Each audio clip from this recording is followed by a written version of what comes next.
Excellencies, hosts, organizers, and participants of this summit. In a few days, Russian illegal and unprovoked aggression on Ukraine will have lasted 28 months. It has been 2.5 years of war crimes and crimes against humanity committed by the Russian regime and the Russian army all over Ukraine. This war is not only brutal and full of crimes, it is imperial and colonial in its nature. The Kremlin intends to enslave the Ukrainian people, their children, use Ukraine's resources, destroy their culture, and deprive Ukraine of the right to freely choose its development path and security arrangements. In the part of the world which I represent, Russia is often called the prison of nations, and for good reason, because it is home to almost 200 ethnic groups, most of which became residents of Russia as a result of the methods used in Ukraine today.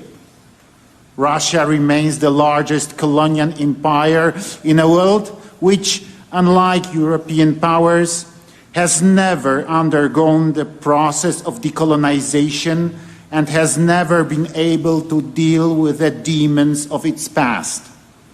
As members of the international community, we have to finally say there is no more space for colonialism in the modern world. I want to state clearly, it is solely Moscow who is responsible for the war, but it does not mean that Russia is acting alone. I'm referring here to the shameful role that Putin's puppet in Belarus, Alexander Lukashenko, has played in this war while oppressing his own people.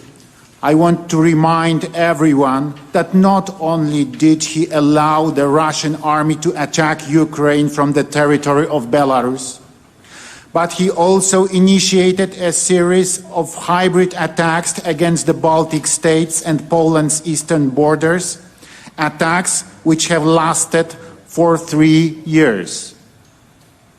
Ladies and gentlemen, Ukraine, as a victim of a full-scale military aggression, has the full right to defend its sovereignty and independence by any means that are in accordance with the international law.